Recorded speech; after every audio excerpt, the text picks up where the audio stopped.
नमस्कार। पीआईए यानी कि पाकिस्तान इंटरनेशनल एयरलाइंस, उसकी हालत यह है कि लिक्विडेशन पे जा रही है या प्राइवेटाइजेशन पे जा रही है। We don't know. लिक्विडेट तो नहीं होगी, लेकिन प्राइवेटाइज जरूर हो सकती है। प्राइवेटाइजेशन के लिए सऊदी अरेबिया से बातचीत चल रही है। हाँ, सऊदी अरेबिया में पीआईए ने एक और चमत्कार भी किया। उमरा करने कुछ लोग गए थे, प्लेन छोटा भेजा तो 50 लोग वहीं छोड़ के वापस ले आए बाकियों को।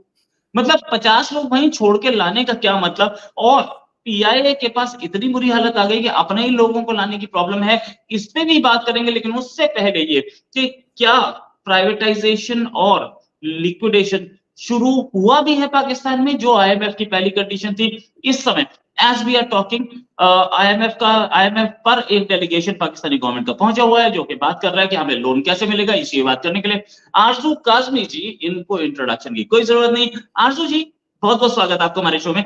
आरजू जी, ये जो प्राइवेटाइजेशन के लिए बताया जाता है, सबसे पहले तो मैं ये वो पूछना चाहता हूँ, आपने भी एक शो बनाया इस पे, कि वो पीआईए के प्लेन है, वो पाकिस्तानियों को ही सऊदी अरेबिया छोड़ के भागा है। वो कैसे मैम, मतलब कोई बड़ा प्लेन तो भेज देती।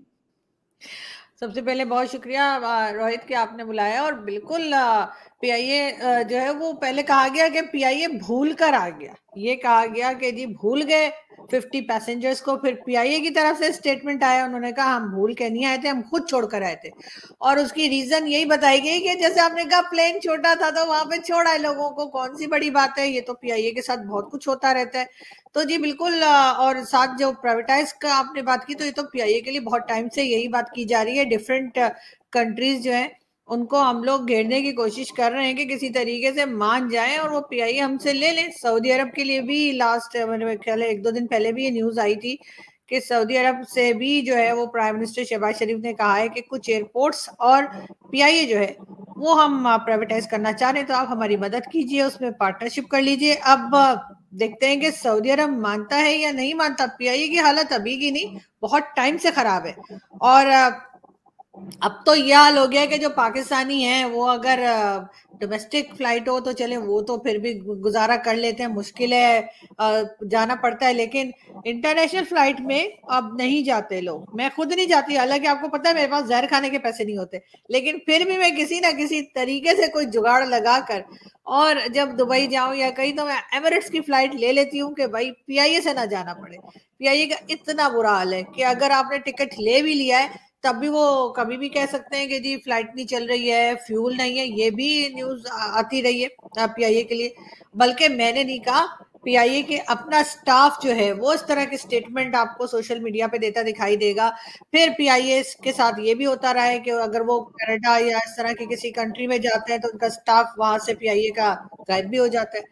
तो पीआईए का हाल बहुत खराब है और लग यही रहा है कि गवर्नमेंट इसी मूड में है कि भाई बेच बाज के किनारे पे लगो। वो कुछ लोग ना रेलवेज के पीआईए में रिक्रूट करा लेते हैं ना, तो एक सीट पे दो भी बैठ के काम चल जाता है, और उसके बाद फिर वो ना वो उस रास्ते पे भी बैठ जाते हैं। ऐसा मैंने देखा है पाकिस्तान रेलवे, इंडियन रेलवे में तो होता है। एक एक ही सीट होती है, उसमें 5 लोग बैठे होते हैं। वो ऐसे स्टाइल से नहीं ला सकते थे। पता नहीं कितना छोटा जहाज था जो ऐसे स्टाइल से नहीं जा सकते थे। मगर ये जरूर है कि फिर पीआईए ने ये भी एक प्रेस रिलीज दी थी कि जी जो लोग रह गए थे हमने उनको खाना भी दे दिया है, हमने उनको स्टे के लिए भी उनका जो है वो बंदोबस्त कर दिया है। लेकिन 12 लोग बहुत नाराज थे। ऑब्वियसली सब गए थे एयरपोर्ट और वहां जाके उन्हें पता चला कि जी फ्लाइट उन्हें लिए बगैर ही उड़ गई है। तो इस किस्म की चीजें पीआईए के साथ हो रही हैं। और शायद ये एक तरह से इशारा है पब्लिक को कि अब पीआईए के पास कुछ नहीं रहा है, प्राइवेटाइज होगी तभी कुछ होगा, वरना लोग पीआईए से ट्रेवल ना करें। एक टाइम हुआ करता था हमारे बचपन में, पीआईए का ऑफिस, पाकिस्तान इंटरनेशनल एयरलाइंस का ऑफिस दिल्ली की सबसे प्राइम लोकेशन पे हुआ करता था, जनपथ पर, सोनिया गांधी के घर से करीब 1.5 किलोमीटर दूर। आज पीआईए का ऑफिस ही नहीं है इंडिया में। और सबसे बड़ी चीज कि इंडिया ही उनके लिए एक प्रॉफिटेबल रूट भी था, बाकी रूट्स प्रॉफिटेबल नहीं थे। तो ऐसा बाकी मतलब थे भी, तो मतलब ऐसे प्रॉफिटेबल मगर नहीं थे। मगर एक एक जमाना वो भी था रोहित, जब पीआईए के पायलट्स को बहुत एक्सपर्ट समझा जाता था। आज भी इंटरनेशनल एयरलाइंस जो हैं वो पीआईए के जो पायलट्स हैं उनको बहुत आराम से जॉब्स मिल जाती हैं, क्योंकि इनकी लैंडिंग हो चाहे टेक ऑफ हो वो दोनों ही बहुत स्मूथ होते हैं। मैंने खुद एक्सपीरियंस किया है, जब भी मैं गई हूँ पीआईए से किसी जगह, तो बाकी एयरलाइंस में आपको पता लगता है जब कभी वो लैंड करते हैं या टेक ऑफ करते हैं, तो काफी मतलब फील होता है आपको कि हाँ जी आप प्लेन में बैठे हैं। लेकिन पीआईए के पायलट्स जो है वो काफी स्मूथ किस्म की फ्लाइट लेके चलते हैं, इस बात से इनकार नहीं किया जा सकता, इस बात के बावजूद के पीआईए का हाल खराब है। लेकिन जो पीआईए में अच्छे पायलट्स हैं वो वाले नहीं, वो जो फेक डिग्री वाले आए थे, कि वो भी स्कैंडल बना था इमरान खान के टाइम पे, अगर आपको याद हो वो। डिग्री लेकिन वाले जो वो सही जो थे, हाँ, फेक वो जो लाइसेंस खेतों में, था पायलट्स का। हाँ वो जो खेतों में ट्रैक्टर चलाते थे जिनको हाँ पता हाँ, वो रिक्शा जो नहीं। चलाते थे, वो रिक्शा चलाते थे, बहुत से लोग अभी भी रिक्शा चलाते हैं, लेकिन दूसरी कंट्रीज में बैठ के। लेकिन ये कि वो ऐसा है कि लेकिन जो सही पायलट्स हैं इस वक्त भी काफी बड़ी तादाद में है, उनका कहते हैं कि उनकी मतलब जो पीआई के पायलट्स हैं बहुत एक्सपर्ट्स हैं, लेकिन पता नहीं एक्सपर्ट है बहुत ज्यादा उसमें लैंडिंग या टेक ऑफ में, मगर पता नहीं अब लग यही रहा है कि कोई ना कोई कंट्री या कोई हो सकता है पाकिस्तान के अंदर से कोई निकल आए और कहे चलो मैं खरीद रहा हूँ, और फिर पीआई की हालत कुछ बेहतर हो जाए। इस पीआई को हमें भी बड़ी मुश्किल से मिला था एयर इंडिया का खरीदार, वो टाटा आ गए तो हमने उन्हें चेप दिया एक बार में, दोबारा हमने देखा नहीं उधर मुड़ के कि इसको कौन ले रहा है क्या कर रहा है। खैर एनीवेज दिस ऑल हैपेंस। लेकिन क्या अभी हाल में सऊदी अरेबिया का एक डेलीगेशन था जो कि आया हुआ था पाकिस्तान, बताया तो जा रहा कि $5 बिलियन की डील थी, और अभी कल खबर छपी कि $1 बिलियन तो मिल जाना चाहिए तुरंत। और वो भी किस तरीके से, वो एक बोला गया था कि बराक पाकिस्तान डील, ये क्या गेम क्या है बराक गोल्ड माइन ये खरीदने के चक्कर में, और क्या इससे $1 बिलियन से देने के बाद वो आपके रिसोर्सेज ले नहीं जाएगा? गोल्ड माइन है ये। देखिए इस तरह के तो कई डील्स जो है वो हमने पहले भी की हैं, कभी सऊदी अरब से और कभी किसी कंट्री से। तो पाकिस्तान में जो ये डील कर सकते हैं या जिनके हाथ में ये पावर है, वो इतनी दूर की तो नहीं सोचते कि अगर हम ये डील कर लेंगे, ये एग्रीमेंट कर लेंगे तो उससे कंट्री को क्या नुकसान होगा। और इसी तरीके से औने पौने हम हर चीज जो है वो बेचते चले जा रहे हैं। पाकिस्तान में अब शायद कुछ ही चीजें रह गई हैं जो अभी तक हमने सेल के ऊपर नहीं लगाई है, तो बस वही है, लपेट रहे हैं हम जैसे सामान अपना। लोग जैसे शिफ्ट होते हैं ना कहीं, तो पिछला जितना घर में सामान होता है सारा बेच देते हैं। तो लग यही रहा है कि अब जो गवर्नमेंट आई है या इसके बाद एक गवर्नमेंट शायद और आ जाए, और एस्टेब्लिशमेंट सब मिलकर कंट्री को लपेट रहे हैं और कहीं और निकलने की तैयारी है, किसी और कंट्री में ये सब चले जाएंगे, और जाते जाते पाकिस्तान में जितना कुछ है उसको इसी तरीके से औने पौने बेच के पैसा जेब में डाल के 9 तो 11 हो जाएंगे। शायद एक और आज मतलब ब्रेकिंग न्यूज दे रही है। नहीं, शायद एक और इसलिए लग रहा है कि शहबाज शरीफ साहब के लिए कहा जा रहा है कि बहुत दिन चलने वाले नहीं है। वैसे कौन चला है पाकिस्तान में, 5 साल किसी ने निकाले। तो लग तो यही रहा है कि वही जो पहले बात हो रही थी कि जी 2 साल ये और 2 साल वो और 2.5 साल ये और 2.5 साल वो, वही वाला सीन लग रहा है मुझे तो, कि कुछ दिनों में हो सकता है शहबाज शरीफ साहब जो है वो टाटा बाय बाय हो जाए। आप इंडिया से कुछ पॉलिटिशियंस ले जाइए, हमारे पॉलिटिशियंस ऐसे होते हैं कि वो बेहोश हो जाएगा पर कुर्सी से नहीं उतरेगा। ऐसे भी पॉलिटिशियन चाहिए, आपको ऐसे पॉलिटिशियन चाहिए। एक प्राइम मिनिस्टर हमने बनाए थे नरसिम्हा राव, पीवी नरसिम्हा राव, और वो ऐसे प्राइम मिनिस्टर था कि सब बोल रहे थे 6 महीने से ऊपर नहीं चलेंगे। भाई साहब पूरे 5 साल काटे उन्होंने। किसके एमपी तोड़े, किसके एमएलए तोड़े, किसके एमपी को पैसा दिया, और ओपन में खुले में, लेकिन गवर्नमेंट 5 साल चला दी। ऐसे आपको चाहिए, मतलब आप कुछ भी कर लीजिए, वो आदमी मर जाएगा पर वो कुर्सी से नहीं उतरेगा। मगर बात तो सारी ये थी ना कि आपके यहाँ कोई एस्टेब्लिशमेंट या कोई एजेंसी या आर्मी तो नहीं चला रही ना आपकी कंट्री।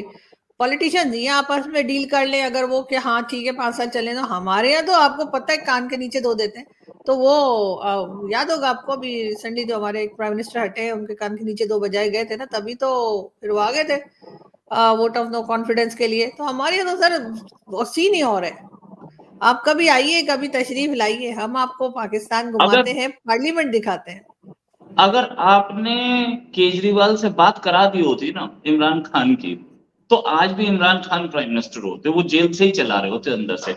ये हमारे पॉलिटिशियंस से बहुत कुछ सिखाना बाकी है आपके पॉलिटिशियंस को। अच्छा एक चीज और, आज जरदारी साहब के जो वो हैं, जरदारी साहब के जो आज स्पीच थी पार्लियामेंट में, उसके टाइम पे नारेबाजी भी हुई है। क्या कहीं नहीं कोई इंडिकेशन है कि गवर्नमेंट शरीफ साहब थैंक यू हो सकते हैं जल्दी, क्योंकि नारेबाजी बड़ी बहुत स्ट्रॉन्ग नारेबाजी थी। देखिए नारेबाजी तो चलेगी, क्योंकि ये तो ईद से पहले ही बात की जा रही थी कि इमरान खान की पार्टी जो है ईद के फौरन बाद जो है वो डिफरेंट जगह पर जो है प्रोटेस्ट लॉन्च करेगी। अब चाहे वो असेंबली के अंदर हो, असेंबली के बाहर हो, कहीं पर भी हो, बात नहीं करने दी जाएगी। और ये यकीनन कहीं ना कहीं से कुछ प्रेशर बिल्ड किया जा रहा है गवर्नमेंट के ऊपर। शहबाज शरीफ साहब के लिए तो पहले दिन से यही बात हो रही है कि ज्यादा दिन नहीं चल पाएंगे। सारे जो डिफिकल्ट किस्म के डिसीजंस हैं जो गवर्नमेंट ने लेने हैं, सुना ये गया है कि वो शहबाज शरीफ साहब से करवा लिया जाएगा। फ्यूल प्राइस भी बढ़ा दो, इलेक्ट्रिसिटी के बिल भी बढ़ा दो, सब कुछ करा के जब वो सब कुछ कर देंगे उसके बाद उनको कह देंगे जी थैंक यू वेरी मच, निकलिए। ये मतलब लग रहा है लोगों को। बाकी काम जो है वो आगे कोई दूसरा आएगा। 2-3 नाम आ रहे हैं उसमें, जो इस वक्त मिनिस्टर भी हैं और क्रिकेट बोर्ड के चेयरमैन भी हैं, मोहसिन नकवी, उनका नाम भी आ रहा है कि शायद उनको प्राइम मिनिस्टर बना दिया जाए। अब उनकी भी लॉटरी निकली हुई है, वो तो जी पता नहीं क्या कुछ बन गए। वो सेनेटर भी हैं, वो मिनिस्टर भी हैं, वो चेयरमैन पीसीबी भी हैं, तो वो भी जरदारी साहब के काफी फेवरेट माने जाते हैं। अब जरदारी साहब का फेवरेट क्या ही खाक होना है, उन्होंने मुझे लगता है कि वो भाई लोग के फेवरेट हैं, इसलिए कि एक ही आदमी को 3-3 पोजीशंस दे दी हैं। अब वो बेचारे सेनेटर भी हैं, अब वही मिनिस्टर भी हैं और वही पीसीबी के चेयरमैन भी हैं। तो लग ही रहे कि शहबाज शरीफ साहब जो है वो फिलहाल तो हैं, मगर कुछ पता नहीं, कुछ भी पॉसिबल है पाकिस्तान में। तो शरीफ आदमी को कुर्सी से हटाना ये कैसे जाने, ये भी पाकिस्तान से सीखा जा सकता है। फाइनल क्वेश्चन, क्या आईएमएफ आपको पैसा दे देगा? क्यों नहीं देगा? मतलब ना देने का कोई वजह मुझे समझ नहीं आ रही। सारी कंडीशंस मानी जा रही है। अब तो ये बात भी होने लगी है कि फ्यूल प्राइस 350 रुपीस तक जाने का पर लीटर जो है वो चांसेस हैं। और अगर हम हर बात आईएमएफ की मान लेंगे तो डेफिनेटली आईएमएफ को तो पैसा तो देना पड़ेगा। वो रोहित आप जानते हैं पैसा निकालना हमें आता है आईएमएफ से, तो वो हम निकाल लेंगे, पैसा मिल जाएगा। कितना मिलेगा उसकी गारंटी नहीं है, मगर लेकर आएंगे। वो देखिए ना मूवी मोगेम्बो का भतीजा हूँ, कुछ तो लेके जाऊंगा। तो बिल्कुल वो औरंगजेब साहब जो अमेरिका गए उन्होंने वहां जाके यही नारा लगाया था, मोगेम्बो का भतीजा हूँ, कुछ तो लेकर ही जाऊंगा। तो अब वो फिर कह रहे कि एक और प्रोग्राम पे जाना है। अभी एक पैसे तो अभी आएंगे, लेकिन उससे नेक्स्ट प्रोग्राम आईएमएफ का, उसमें भी पाकिस्तान का नाम वो ऐड करवाना चाह रहे हैं और हो भी जाएगा। वो हम करते रहेंगे अब जब तक आईएमएफ बिल्कुल ही हमें हमारे मुंह पे दरवाजा नहीं बंद कर देगा। हमारा यही सिलसिला चलता रहेगा। Right, thanks a lot Aarzoo ji for joining. बहुत अच्छा डिस्कशन रहा। हम लोग ये जो आगे आने वाले टाइम है, इंडिया में इलेक्शंस हैं, पाकिस्तान की तरफ से भी स्टेटमेंट्स आ रहे हैं, नए कोई प्राइम मिनिस्टर आते हैं अगर, तो it's going to be even more dangerous. Let's see what happens. Thanks a lot for joining. उम्मीद है जल्दी डिस्कशन करेंगे। अभी के लिए नमस्कार, धन्यवाद।